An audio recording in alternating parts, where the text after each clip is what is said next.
Iya. Oke, terima kasih. Halo teman-teman semuanya. Sebelumnya makasih buat moderator yang udah memberikan pembukaan nih gitu kan, MC dan juga moderator yang udah memberikan pembukaan dan sedikit ngenalin tentang kita dari Rochmi atau Research of Community Mental Health Initiative. Perkenalkan, aku Sofa dari tim relawan Psychological First Aid, kelompok riset kesehatan mental komunitas Fakultas Psikologi UI, akan sharing nih sama teman-teman mengenai mental health melalui webinar yang berjudul How to Manage Ourselves in this Challenging Time, atau gimana sih cara nge-manage atau mengatur diri kita di masa-masa yang challenging ini nih, masa-masa pandemi, kayak gitu. Tapi tenang aja, aku nggak sendirian. Oh iya, maaf. Oke, aku berusaha ngomongnya nggak cepet-cepet ya. Tapi tenang aja, aku nggak sendirian di sini. Di sini juga ada dua teman aku yang lain yang akan sama-sama ngebantu aku untuk menyampaikan materi ini. Ada Gracia dan juga Kinta. Mungkin operator boleh tolong di pin juga biar mereka bisa say hi dan kenalan sama teman-teman.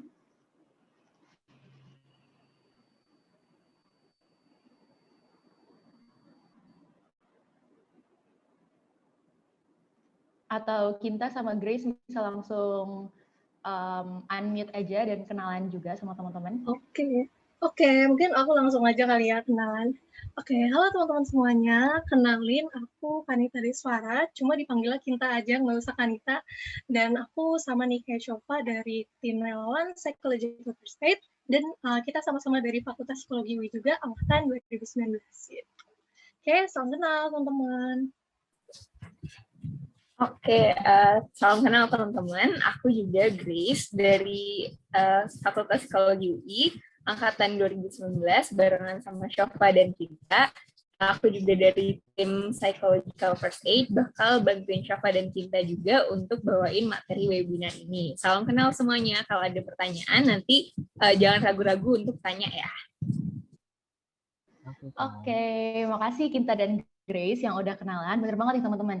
Jadi nanti ketika seiring berjalannya materi teman-teman ada yang ngerasa kurang jelas atau mau ditanyain, bisa langsung tanya aja, baik itu di kolom chat atau di link Slido yang udah panitia siapin. Mungkin bisa di-share juga ya panitia link Slido-nya.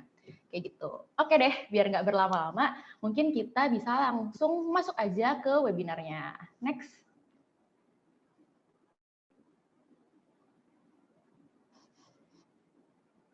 Next. Oke, sebelum masuk ke materi, aku pengen memberikan rangkuman gitu ya buat teman-teman tentang apa aja nih yang akan kita bahas hari ini gitu kan. Di dalam webinar ini kita akan membahas ada 4 pokok bahasan, yaitu yang pertama mengenai kesehatan fisik dan mental. Terus abis itu tentang apa sih hubungannya kesehatan dan juga stres. Terus gimana cara mengatasi stres atau yang bisa disebut dengan coping dan kontrol stres kayak gitu. Nah, karena bahasannya ada cukup banyak nih, ada 4 topik, maka aku harap teman-teman bisa tetap fokus ya selama mengikuti webinar ini berlangsung. Next. Oke, nah sekarang kita awali dulu pembahasannya ke pokok bahasan yang pertama, yaitu mengenai kesehatan.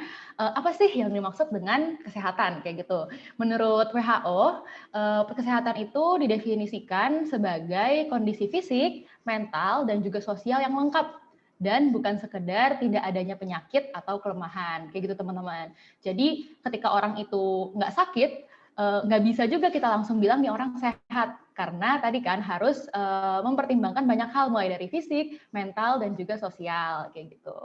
Next. Nah, karena tadi gitu kan si WHO itu juga udah nyebut gitu kan ada fisik dan juga mental, maka aku pengen menyampaikan lebih dalam lagi nih gitu. Apa sih yang dimaksud dengan kesehatan fisik dan juga kesehatan mental kayak gitu. Kalau buat kesehatan fisik sendiri, ini tuh merujuk kepada kondisi tubuh dengan mempertimbangkan segala sesuatu dari mulai nggak adanya penyakit sampai tingkat kebugaran. Kayak tadi yang udah dibahas ya, ketika dia nggak sakit, belum tentu bisa dibilang sehat gitu, karena harus mempertimbangkan banyak hal, bahkan harus dipertimbangkan juga nih tingkat kebugarannya. Kayak gitu. Sedangkan kalau misalnya buat kesehatan mental itu merujuk ke keadaan sejahtera ketika kita sebagai seorang individu itu menyadari potensi yang kita miliki. Terus abis itu ketika kita masih bisa mengatasi tekanan dari kehidupan kita sehari-hari, dapat bekerja secara produktif, serta mampu untuk memberikan kontribusi nih kepada orang-orang di sekitar kita. Kayak gitu. Nah, karena emang udah banyak banget ya nih aspek yang disebutin, mulai dari sejahtera, terus habis itu juga bisa produktif. Nah, ketika hal-hal ini ada yang terganggu nih, gitu kan, ketika kita misalnya udah nggak bisa mengatasi tekanan atau misalnya nggak bisa produktif, maka saat itulah kita tahu kita sedang tidak baik-baik saja dan harus mencari bantuan. Kayak gitu. Next. Oke, nah sebelum masuk ke bahasan berikutnya mengenai stres, aku mau memperkenalkan dulu nih ke teman-teman tentang sebuah perspektif atau sebuah sudut pandang yang namanya biopsikososial. Nah, perspektif biopsikososial ini tuh menyatakan bahwa dua aspek dari dalam diri kita, yaitu aspek biologis serta aspek psikologis, itu tuh berhubungan nih sama hal yang ada di luar diri kita, yaitu aspek sosial. Jadi ada kan bio, psiko, dan juga sosial, kayak gitu.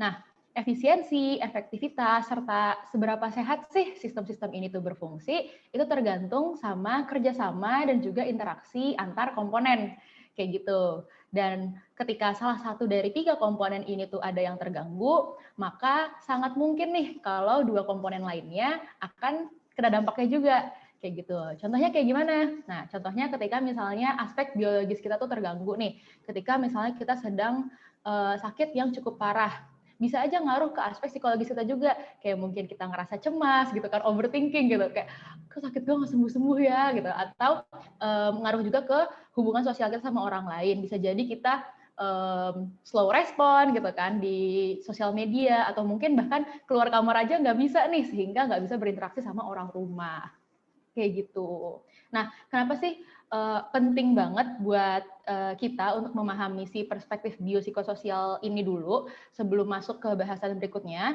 karena di bahasan-bahasan berikutnya akan sering nih disebut tentang aspek biologis, psikologis, dan juga sosial, sehingga ketika kita udah paham nih tentang perspektif biopsikososial, maka akan lebih mudah juga buat teman-teman untuk memahami materi-materi yang disampaikan di slide berikutnya. Kayak gitu. Jadi diingat-ingat ya teman-teman. Next.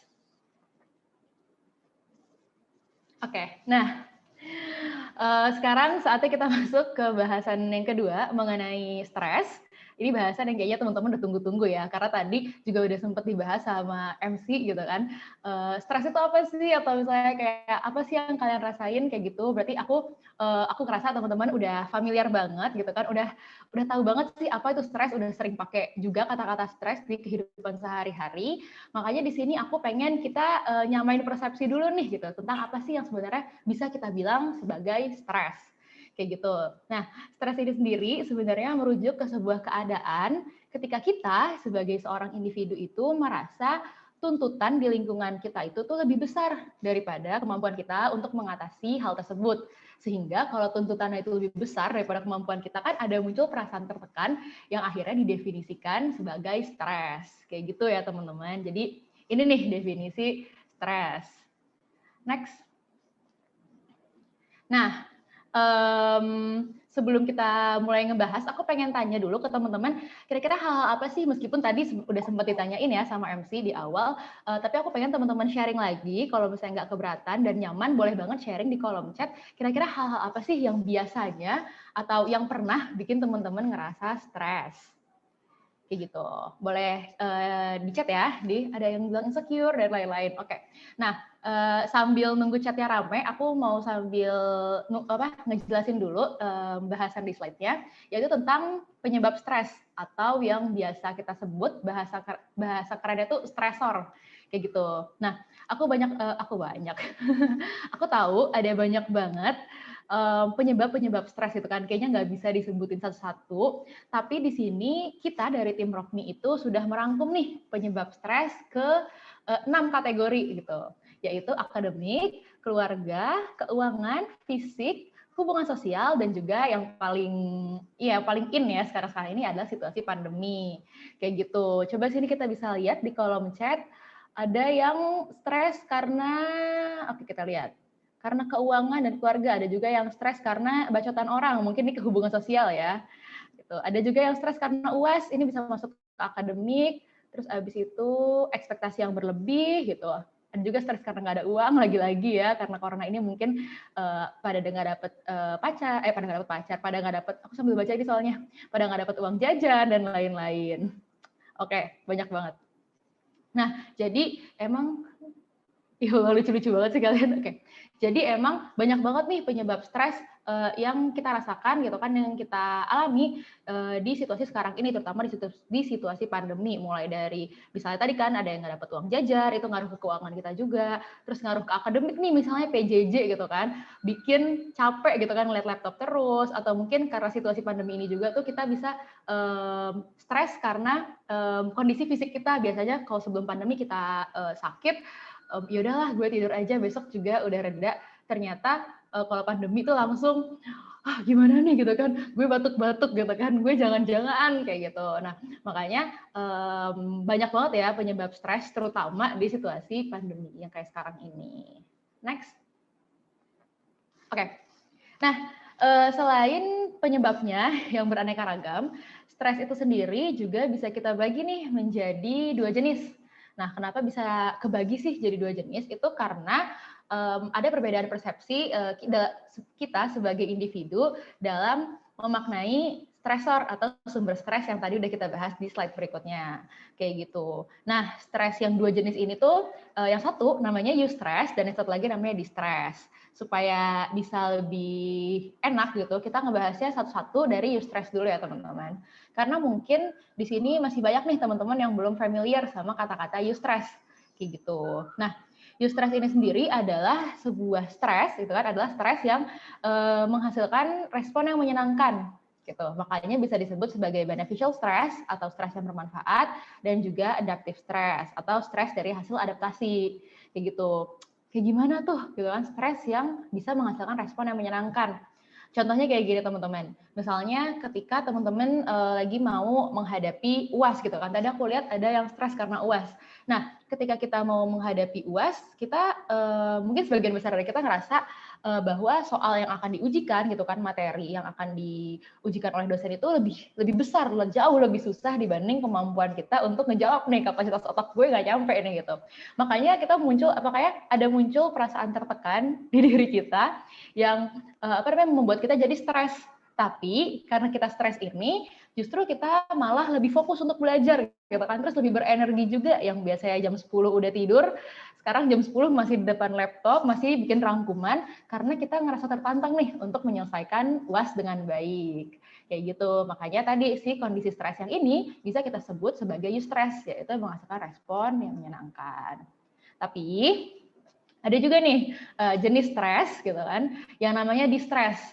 Nah, aku yakin banget sebenarnya teman-teman jauh lebih familiar sama distress, karena ketika kita dalam keseharian kita ngomong stres gitu kan, menyebut istilah stres secara umum, maka hal ini tuh merujuk ke distress atau stres yang menghasilkan respon yang tidak menyenangkan, kayak gitu. Nah, untuk distress sendiri lagi-lagi bisa kita bagi jadi 2, yaitu distress yang akut atau sifatnya jangka pendek, kayak misalnya kena macet, atau abis adu bacot nih sama temen gitu kan, berselisih, atau sesederhana misalnya komputer yang lag nih, wifi-nya lemot banget sampai keluar masuk Zoom, padahal abis ini harus presentasi, kayak gitu. Itu kan stres-stres yang sifatnya jangka pendek ya teman-teman. Sedangkan untuk jenis distress yang satu lagi adalah distress kronis, yaitu yang sifatnya jangka panjang atau bahkan bisa juga berulang. Contohnya kayak gimana sih distress yang jangka panjang dan juga berulang? Kayak misalnya ketika teman-teman sedang merawat orang tua yang sakit parah, itu kan ngerawat orang tua yang sakit gitu, itu tuh nggak cuma sejam 2 jam kan, bisa berhari-hari, berbulan-bulan, atau bahkan jauh lebih lama daripada itu. Nah, karena ini sifatnya jangka panjang, maka mungkin banget nih teman-teman ngerasa distress kronis, atau yang sifatnya berulang juga nih, kayak fenomena yang mungkin sedang kita alami saat-saat ini gitu. Sering banget menerima kabar duka gitu kan. Saya kemarin dari si A, terus ternyata hari ini dapat lagi kabar duka dari si B, dan mungkin aja kita bisa dapat kabar duka nih gitu kan, entah besok, entah lusa, minggu depan dan lain-lain. Itu kan sifatnya berulang ya teman-teman. Jadinya itu juga bisa masuk ke dalam distress kronis. Kayak gitu. Nah, ketika sedang berada di kondisi distress, kita punya kecenderungan untuk merasa lelah, lesu, dan juga jenuh nih, atau burnout. Kayak gitu. Next. Oke. Nah, tadi mungkin sebenarnya lelah, lesu, dan juga jenuh itu adalah sneak peek gitu kan, sedikit dari dampak yang dihasilkan ketika kita merasa stres. Sebelum ngebahas slide, lagi-lagi aku pengen ngajak teman-teman buat sharing gitu. Kira-kira ketika teman-teman sedang mengalami stres, apa sih yang teman-teman rasain gitu? Boleh banget type di kolom chat, dan sambil tunggu rame, aku balik lagi ke slide-nya. Nah, ketika kita ngomongin soal dampak stres gitu, aku pengen teman-teman kita sama-sama ngebalikin dampak stres ini ke teori gitu kan, nginget-nginget tentang perspektif biopsikososial tadi, kayak gitu kan, yang menyatakan bahwa aspek biologis, psikologis, dan hubungan sosial kita itu saling berkaitan. Nah, dan meskipun sebenarnya stres ini kan kayak stres kan tapi aspek psikologis banget gitu. Iya, tapi lagi-lagi gitu, ketika psikologis yang mungkin tadi sedang tidak baik-baik saja, maka bukan tidak mungkin nih kalau stres ini bisa mempengaruhi kita ke aspek fisik dan juga ke hubungan sosial kita. Kayak gitu. Contohnya apa nih di aspek fisik gitu? Contohnya adalah sakit perut gitu kan. Ketika stres kita jadi ngerasa sakit perut, habis itu menggigil, pusing, gatel-gatel sampai ke kehilangan selera makan gitu kan. Atau mungkin ada juga yang stres malah maunya makan terus gitu. Nah, terus kalau ke aspek psikologis ini udah pasti teman-teman udah tahu banget ya gitu. Stres emang ngaruh banget nih ke psikis kita. Dan ini bisa ditandai dari perilaku-perilaku kita seperti kita menangis atau mungkin perasaan-perasaan sedih, cemas, bingung, dan juga penurunan motivasi nih atau demot. Dan yang terakhir pengaruhnya ke hubungan sosial. Misalnya ketika seseorang yang awalnya tuh ceria banget gitu kan, talkatif banget, tapi ketika dia merasa stres, dia bisa aja nih cenderung untuk lebih banyak diam gitu, dan juga menjaga jarak sama orang lain kayak gitu. Di sini ada Suci gitu kan yang bilang iya sakit perut gitu kan. Ada juga yang Aulia bilang jadi gak punya semangat hidup ya, motivasinya menurun gitu ya, kali nggak sampai nggak punya sih. Terus abis itu ada juga Dira yang bilang pengen nangis, terus abis itu aduh banyak banget deh. Nah, jadi banyak banget ya emang dampak stres kepada diri kita nih, mulai dari aspek fisik, psikologis, dan juga hubungan sosial kita. Next. Nah, satu hal yang aku pengen sampaikan ke teman-teman gitu, bahwa sekarang kita sedang ada di situasi yang nggak normal ya teman-teman. Pandemi ini gitu kan, pandemi COVID-19 ini bukanlah situasi yang normal gitu. Meskipun ya emang pandemi ini sudah berjalan sedemikian lama, nggak selesai-selesai sampai akhirnya pemerintah bilang, oh ini tuh new normal gitu kan. Tapi tetap aja senormal-normalnya pandemi bukanlah hal yang normal untuk kita alami. Sehingga reaksi-reaksi yang kita rasakan seperti misalnya parno nih untuk keluar rumah gitu kan, atau misalnya cemas terus gitu kan, takut terpapar virus, itu juga sebenarnya kan bukan hal yang normal. Tapi tadi karena kita sedang berada di situasi yang nggak normal, maka hal-hal tersebut menjadi normal kayak gitu. Nah karena teman-teman anak IPA jadi mungkin kayak minus ketemu minus jadi plus gitu kan, nggak normal ketemu nggak normal, jadinya reaksi tersebut tuh normal. Dan reaksi-reaksi ini di setiap individunya tuh bisa berbeda-beda. Kayak tadi kalau yang teman-teman tulis di kolom chat gitu kan, pasti beda-beda banget kan reaksinya di setiap orang. Kayak gitu. Contohnya kayak gimana nih? Contohnya misalnya selama pandemi ini ada sebagian teman-teman yang ngerasa demot untuk mengerjakan tugas akademik. Tapi mungkin di sisi lain ada sebagian teman-teman yang justru ngerasa seneng nih karena yeay PJJ masih bisa ngatur waktu gitu kan, masih bisa bantuin mama sambil kuliah kayak gitu.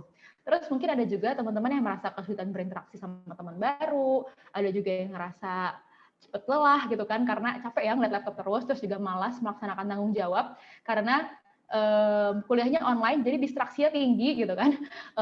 Kalau dulu kita di kelas nggak bisa kemana-mana, tapi kalau sekarang pindah tab doang langsung ke bioskop alias Netflix, atau pindah tab doang langsung ke kantin alias GoFood kayak gitu. Jadi distraksinya tinggi banget. Terus habis juga merasa kesulitan membagi waktu untuk istirahat dan belajar, merasa cemas juga karena ada varian baru ya dari COVID-19 ini, varian Delta, serta kita jadi dihadapkan sama banyak berita duka. Dan yang terakhir, yang aku yakin teman-teman juga rasain sekarang adalah ngerasa kecewa nih, karena kita harus melanjutkan sekolah dan juga perkuliahan secara daring sampai jangka waktu yang nggak tahu kapan, kayak gitu.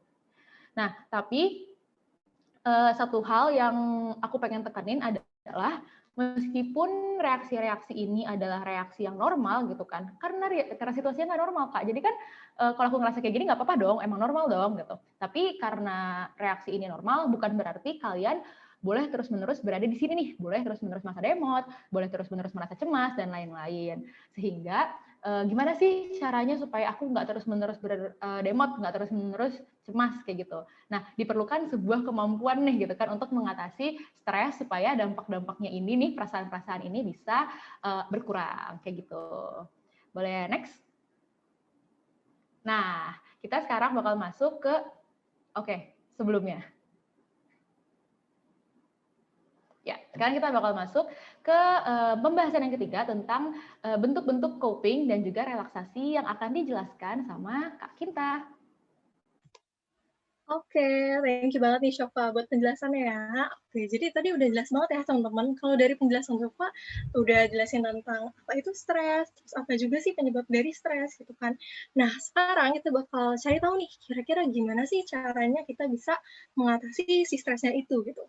Nah, kalau bahasa kerennya itu adalah coping stress nih teman-teman. Atau nanti kita bakal bahas juga tentang relaksasi yang bisa dilakukan gitu. Oke, kita bakal bahas satu-satu ya. Next. Oke, nah sebenarnya kalau kita ngomongin tentang cara mengatasi stres gitu kan, sebenarnya kan kayak ada banyak banget nih yang bisa teman-teman lakuin mungkin gitu.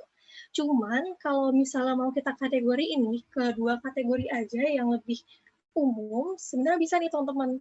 Nah, itu bisa kebagi jadi yang pertama tuh emotion focus coping, dan yang kedua itu ada problem focus coping nih. Nah, mungkin di sini bisa diinget-ingetin dulu nih namanya kata kuncinya ada emotion, dan satu lagi ada problem focus gitu. Oke, kita bakal bahas satu-satu di slide selanjutnya. Next. Oke, nah yang pertama di sini kita bakal bahas nih tentang emotion focus coping gitu. Nah, sebenarnya ini tuh sesuai banget nih sama namanya, ada emotion-emotionnya. Nah, berarti ketika kita ngelakuin cara ini buat mengatasi stres, biasanya tuh yang jadi fokus kita adalah gimana sih supaya perasaan kita atau emosi kita tuh bisa tenang dulu gitu. Nah, jadi ibaratnya kayak perkara masalahnya selesai, yaudahlah belakangan aja urusinnya gitu. Yang penting gue bisa tenang dulu gitu. Jadi intinya sih kita lebih coba mengabaikan dulu nih sumber stres yang kita rasain buat sesaat. Yang penting kita cari hiburan dulu buat tenangin diri gitu. Nah, mungkin langsung ambil contoh kali ya biar gampang ditangkapnya juga gitu. Jadi mungkin kalau masa pandemi ini kan kita kayak lagi sering banget ya teman-teman dengar berita-berita yang kayaknya nggak enak dan bikin stres gitu ya. Kayak misalnya PPKM lagi, naik lagi COVID-nya dan sebagainya, dan itu mungkin banget bisa bikin teman-teman stres gitu. Nah, kalau misalnya teman-teman ngelakuin emotion focus coping ini, sebenarnya ada nih beberapa strategi yang bisa dilakuin supaya bisa lebih meringankan nih emosi teman-teman supaya lebih tenang dan lebih berkuranglah cemasnya gitu. Nah, strateginya udah ada nih di PPT ini, yaitu pertama bisa avoiding, kedua distancing, ketiga accepting, dan yang terakhir bisa juga dengan seeking social support gitu. Nah, kita bahas ya dari yang pertama banget nih, ada yang avoiding. Nah, jadi kalau misalnya avoiding, kita mencoba buat ngurangin stresnya itu tuh dengan kita menghindar dari si sumber stresnya itu gitu. Jadi kalau kita lagi panik dengan berita-berita misalnya, ya udah kita mungkin hindarin nih beritanya, benar-benar hindarin, ya mungkin stop lihat TV atau mungkin udahan dulu lihat medsos, yang mana yang penting tuh kita bisa tenang dulu misalnya gitu. Nah, kalau yang kedua, yang distancing ini, mungkin nggak benar-benar dihindari gitu ya, cuman kita membatasi kontak kita dengan si sumber stresnya itu gitu. Jadi mungkin kita batasi nih, oke gue lihat beritanya nggak usah setiap saat deh, tapi mungkin malam aja kalau jam segini gitu. Yang penting bisa nggak terlalu bikin cemas, nggak terlalu bikin stres, misalnya kayak gitu. Nah, atau selain avoiding dan distancing ini, teman-teman bisa juga nih dengan accepting aja misalnya gitu. Jadi gampangnya kayak teman-teman coba legowo deh atau terima nih keadaan yang lagi dirasain sekarang ini gitu. Misalnya mungkin dengan ngomong ke diri sendiri semacam kayak oke, mungkin keadaan ini emang lagi nggak enak ya, dan emang bikin stres, dan teman-teman coba terima perasaan itu misalnya, tapi teman-teman ngomong juga kalau, walaupun ini sulit atau cemas, mungkin gue nggak sendiri kok, karena mungkin teman-teman gue juga merasakan hal yang sama atau kondisi yang serupa gitu. Jadi dengan menerima, biasanya tuh kita bisa lebih tenang dan ngurangin kecemasan itu gitu. Nah, terus selain yang 3 ini nih, kita bisa juga nih cari dukungan sosial nih, entah itu dari keluarga atau dari teman-teman gitu. Pokoknya bisa mungkin kita lakuin dengan ya udah sekadar kayak sama teman-teman nih misalnya bikin deh pertemuan rutin lewat Zoom misalnya yang mana tuh kalian gunain itu buat ngobrol-ngobrol, sharing-sharing atau ya udah sesederhana ngelakuin nobar atau apapun yang intinya tuh bisa ngehibur teman-teman di masa-masa yang mungkin kurang mengenakan ini gitu. Jadi biasanya bisa lebih ngeringanin beban teman-teman juga. Gitu. Oke, nah kalau dari beberapa strategi ini sebenarnya bisa banyak juga nih hal yang dilakukan teman-teman. Nah, bisa teman-teman lihat di bagian kanan PPT ini ada banyak ya, kayak misalnya ngelakuin kegiatan yang menyenangkan, bicara sama teman, berdoa, beribadah, relaksasi, atau bahkan olahraga juga gitu. Nah, intinya bisa nih teman-teman pilih yang manapun, yang penting itu bisa menghibur atau meringankan teman-teman. Oke, kita lanjut ya bahas yang kedua. Next. Oke, nah kalau barusan kita udah ngomongin tentang emotion focus coping ini, sekarang kita bakal lanjut nih bahas tentang problem focus coping gitu. Nah, kalau misalnya tadi kan mungkin fokus kita tuh ya udah yang penting gue tenang dulu dan emosi gue bisa lebih ringan misalnya. Tapi kalau di sini kita nggak kayak gitu doang nih teman-teman. Kita benar-benar cari tahu sumber masalahnya tuh apa sih, dan kita coba nih cari strategi yang bisa bantu kita nyelesain masalah itu atau sumber stres itu misalnya. Nah, mungkin gini kali ya contohnya. Misalnya amit-amit banget gitu ya teman kita atau keluarga kita deh misalnya amit-amit ada yang kena COVID misalnya gitu. Nah, mungkin itu kan jadi sumber stres yang cukup berat ya buat kita gitu, karena harus ngurus misalnya dan sebagainya lah gitu.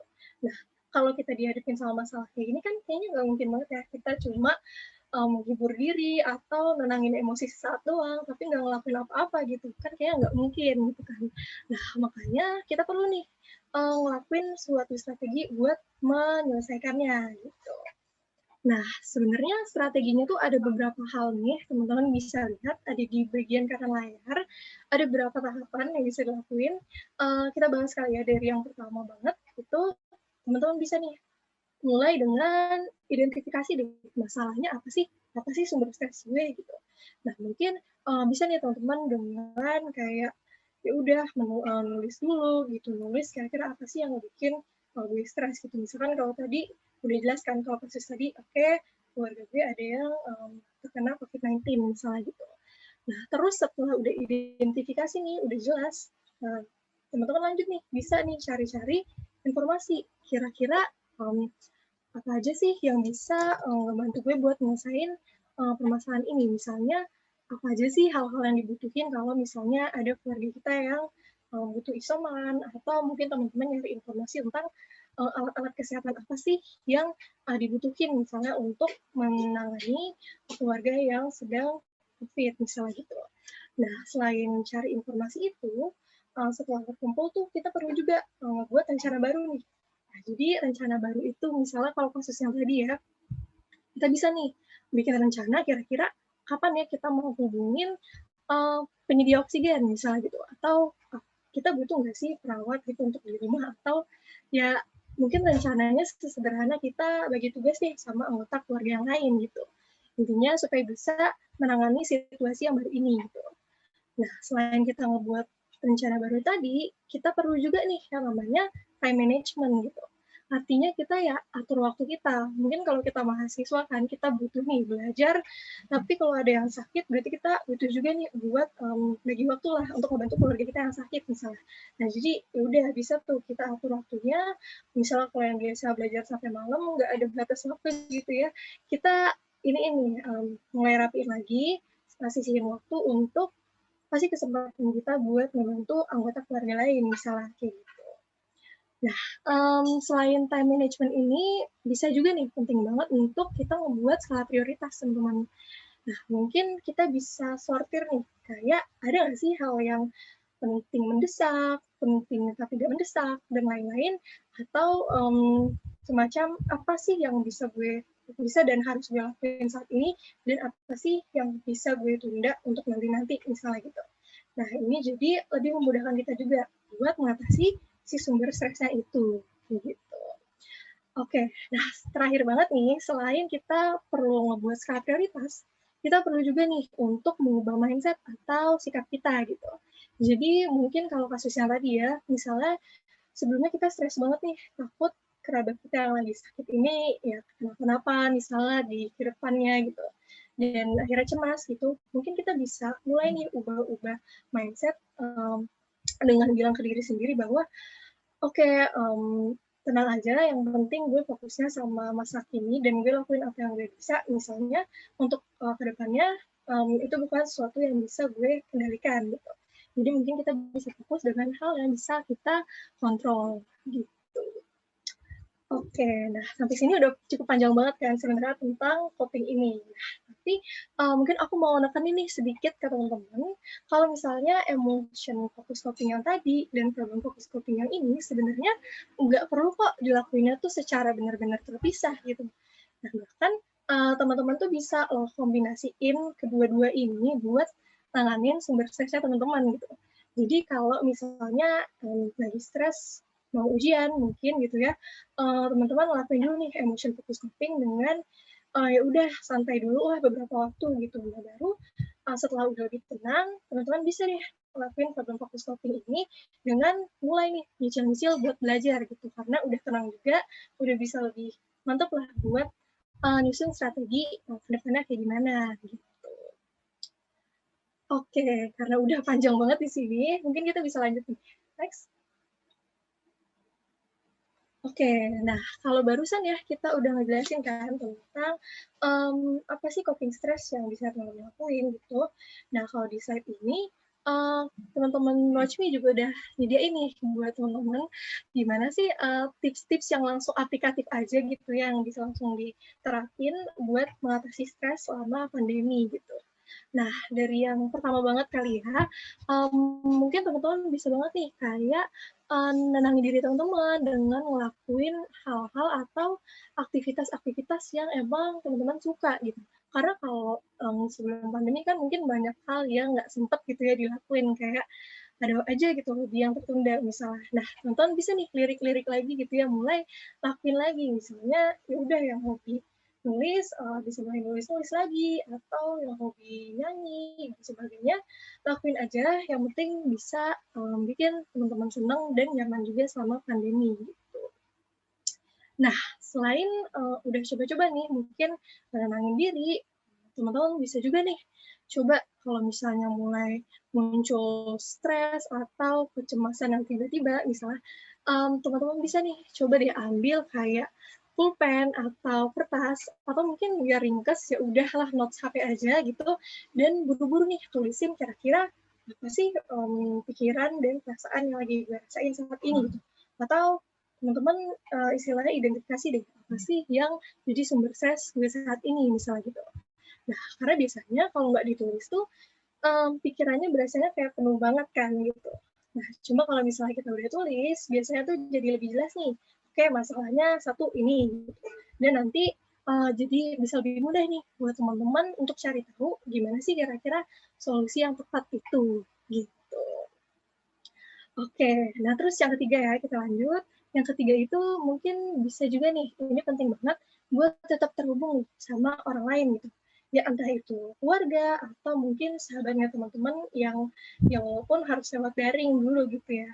Nah, mungkin bisa nih kalau misalkan sama teman-teman, ya udah kita tentuin nih kayak jadwal ketemuan mingguan gitu lewat Zoom misalnya, atau ya ngelakuin apapun yang biasanya kalian senang lakuin bareng, kayak misalkan ada yang suka nobar, mungkin ada yang suka mabar, well, apapun yang mana di sela-sela itu kan mungkin banget ya kita bisa sambil sharing-sharing, dan dari situ kita jadi lebih apa namanya, ringan juga, walaupun ada aja gitu ya yang bikin stres selama pandemi, tapi jadi lebih ringan karena merasa nggak sendirian gitu.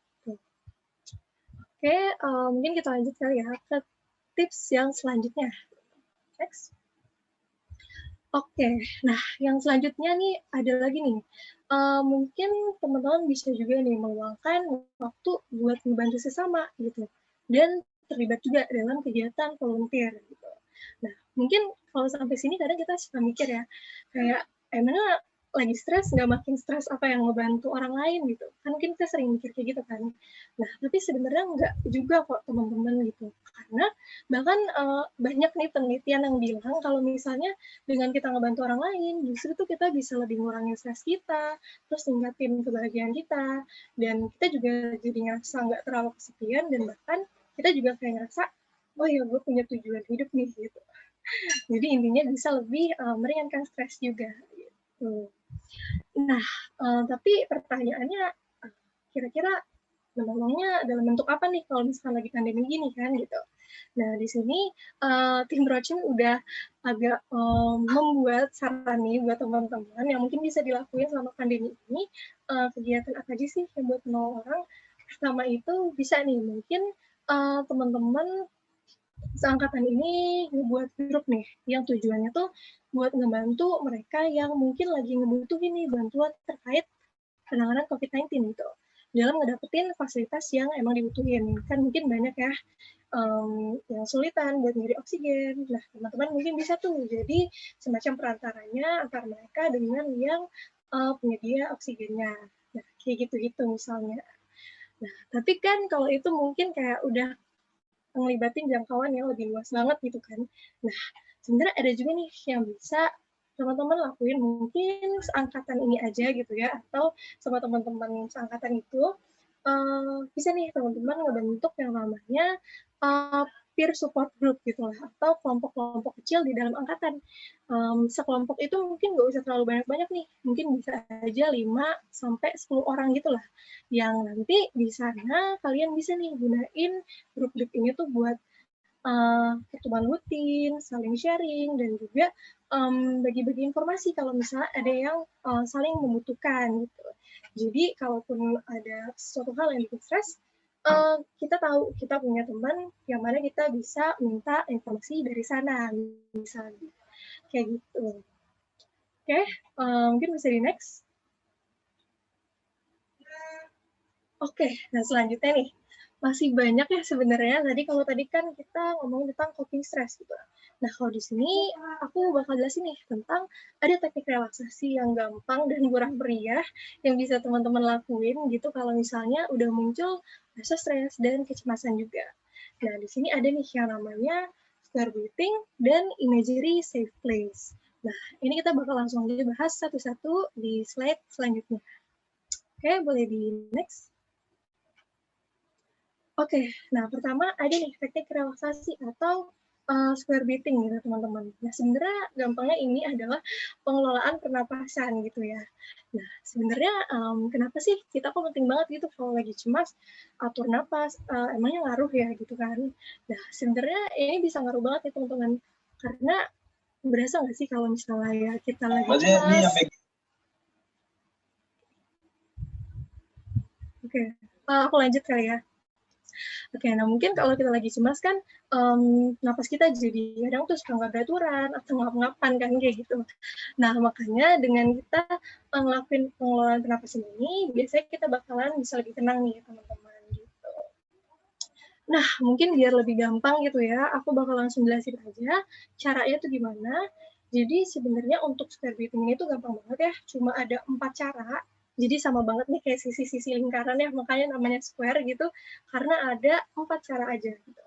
Nah, yang pertama, kalau teman-teman mau ngelakuinnya, itu bisa aja langsung coba tarik napas dengan lembut melalui hidung gitu, dan mungkin ketika teman-teman tarik napas secara perlahan itu bisa nih dirasakan apakah perutnya mungkin udah menggembung gitu, untuk memastikan apakah udah benar-benar bernapas dengan rileks gitu. Nah, setelah teman-teman tarik napas nih, yang kedua, teman-teman tahan dulu tuh, jangan langsung dihembuskan gitu. Teman-teman tahan dulu kira-kira sekitar 4 detik juga gitu. Jadi durasinya disamain nih di masing-masing tahapannya gitu. Nah, setelah udah tahan napas, teman-teman bisa nih mulai hembuskan deh napasnya perlahan-lahan aja, tapi lewat mulut ya, jangan lewat hidung, jadi lewat mulut. Dan mungkin bisa sembari nih dibayangin kalau teman-teman lagi niup lilin gitu. Nah, jadi kan biar gimana sih kalau niup lilin kan kayak gitu ya. Nah, dan ini sama nih durasinya juga 4 detik aja atau senyaman teman-teman gitu. Nah, setelah hembuskan napas, jangan buru-buru lanjut nih, kita tahan napas lagi atau istirahat gitu. Kita istirahat selama kira-kira 4 detik juga gitu. Nah, jadi tadi ingat ya teman-teman, pertama ada tarik napas, tahan napasnya dulu, hembuskan napas, baru kita tahan napas lagi gitu. Nah, setelah udah 4 step ini, bisa nih teman-teman ulangin lagi dari awal banget tahapannya, ulang sebanyak 4 kali misalnya, atau senyamannya teman-teman aja gitu. Dan sembari juga nih kayak dilihat kira-kira ada nggak sih perubahan dalam perasaan teman-teman, apakah lebih rileks atau lebih tenang lah setelah ngelakuin si square breathing ini. Gitu. Oke, nah sampai sini kan kayak aku udah jelasin ya tentang caranya yang kayaknya simple banget kan gitu. Nah, mungkin aku mau ajak nih teman-teman buat sebentar aja kita coba bareng-bareng yuk ngelakuin si teknik relaksasi yang murah meriah ini, square breathing gitu ya. Langsung sekarang juga gitu. Oke. Nah, mungkin Shofa dan Grace juga bisa nih ikutan ya. Oke, teman-teman ikutan ya. Mungkin nanti aku bakal membentuk nih tangannya, ngebentuk apa namanya persegi kayak gini. Dan ketika aku ngebentuk satu sisinya, berarti kita ngelakuin satu tahapan ya teman-teman. Jadi misalnya tarik nafas 4 detik, tahan nafas 4 detik juga, hembuskan, baru nanti kita tahan nafas bareng-bareng lagi. Oke, kita coba ya. 1, 2, 3.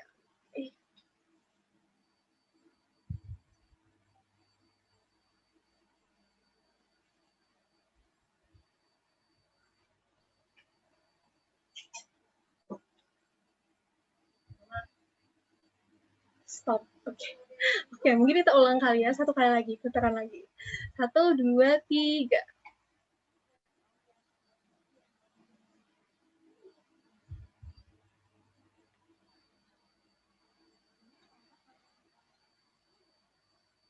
Oke, oke, mantap. Berarti udah 2 putaran ya, teman-teman.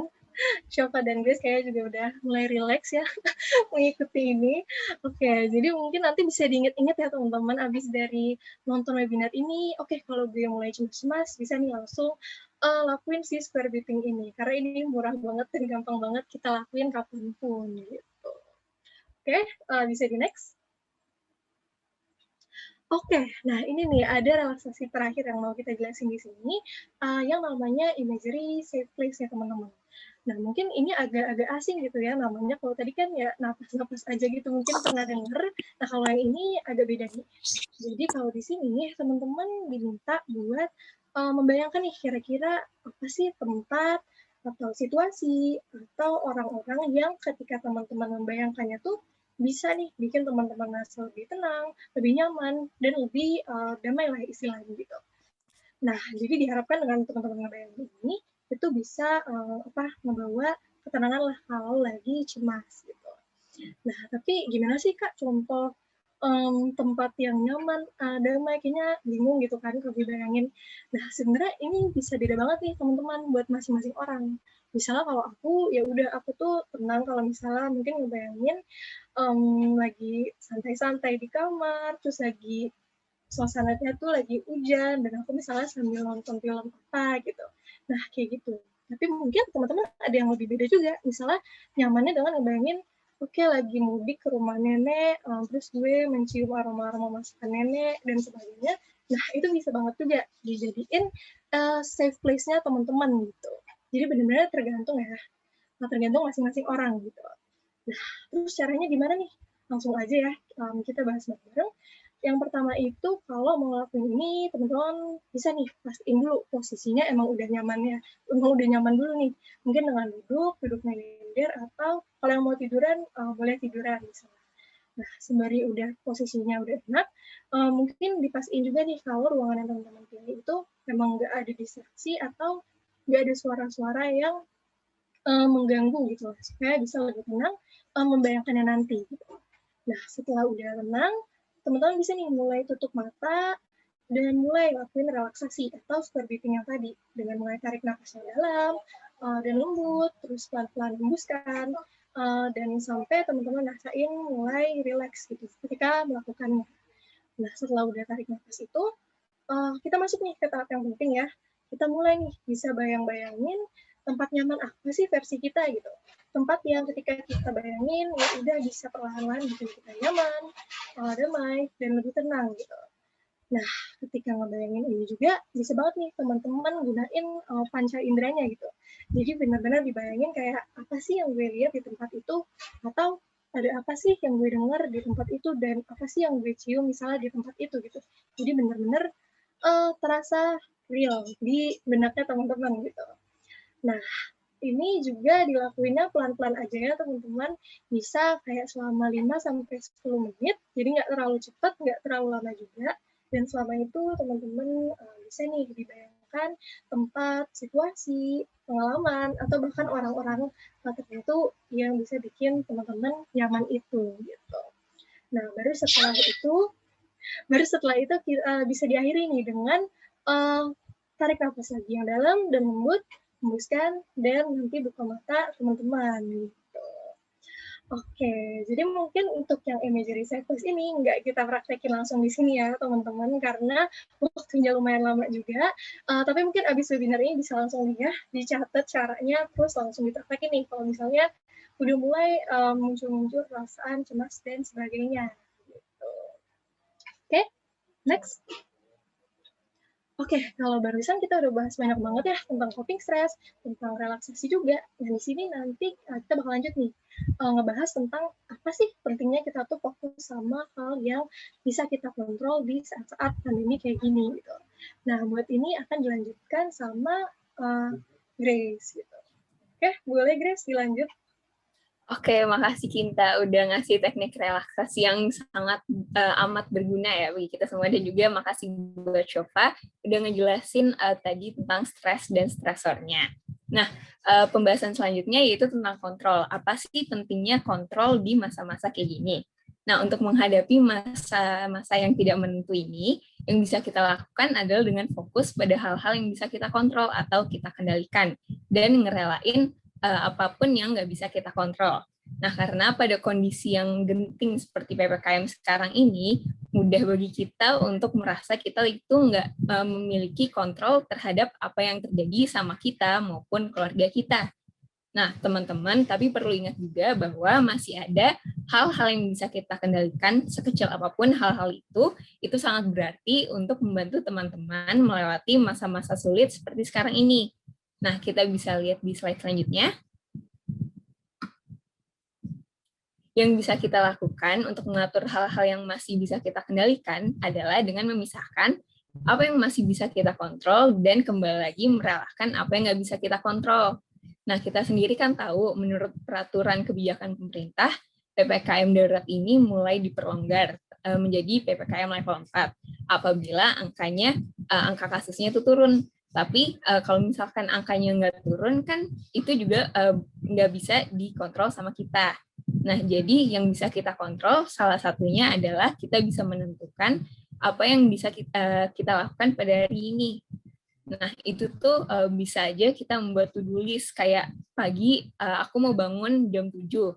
Habis bangun pagi aku mau olahraga dulu, atau habis itu pas siangnya aku mau masak dan sorenya aku mau bantu beres-beres rumah. Itu juga termasuk hal-hal yang bisa kita kontrol dalam diri kita. Nah, hal-hal yang lain yang bisa kita kontrol itu kita kan juga nggak bisa ngontrol siapa yang terkena virus ini, dan juga kita nggak bisa ngontrol angka penyebarannya.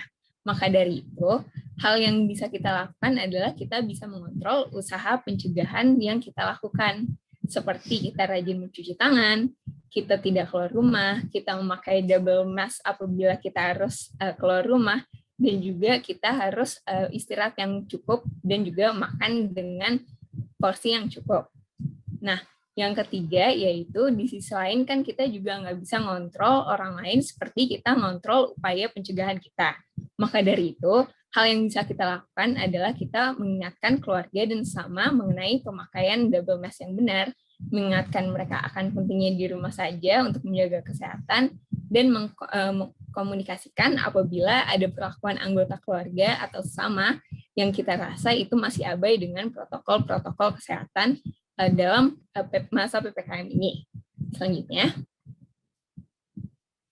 nah, berikut kita juga memberikan hal-hal yang dapat kita lakukan untuk menghadapi lonjakan angka penyebaran virus COVID, yaitu dengan mengumpulkan informasi yang akurat. Salah satunya mengenai kontak darurat, yaitu adalah hotline Kementerian Kesehatan di 119 ekstensi 9, dan juga kontak mengenai fasilitas kesehatan, dan juga kontak mengenai alat kesehatan. Nah, kita juga bisa, seperti yang dibilang Cinta tadi, kita juga bisa membentuk kelompok dukungan atau support group yang berjumlah 5-10 orang. Nah, fungsi support group seperti yang tadi udah dijelasin, yaitu saling bertukar informasi maupun memberikan dukungan bagi sesama yang membutuhkan. Nah, next selanjutnya. Nah, di sini tim Prokmi juga merangkum 2 website yang sangat berguna untuk mengetahui informasi mengenai kontak-kontak darurat. Salah satunya itu ada di website Keluarga Bantu Warga. Di sini tuh di dalam websitenya terdapat informasi mengenai fasilitas kesehatan, informasi mengenai alat kesehatan, informasi mengenai isolasi mandiri, sampai informasi seputar vaksinasi. Dan juga salah satu website lainnya itu di Sama-sama Lawan COVID. Teman-teman bisa catat 2 website ini karena sangat berguna banget ya untuk kita menghadapi masa-masa PPKM ini. Selanjutnya, nah di sini kita juga memberikan panduan dari buku panduan mengenai apa saja yang harus disiapkan di rumah atau tempat isolasi mandiri lainnya. Nah, teman-teman, mumpung kita nge-share di sini, bagi teman-teman yang membutuhkan, boleh banget di-screenshot untuk diri sendiri maupun untuk keluarga dan sama yang membutuhkan. Siapa tahu ada teman yang kena, ataupun diri kita sendiri, ataupun keluarga yang lagi terkena COVID, bisa banget menerapkan anjuran-anjuran ini. Selanjutnya.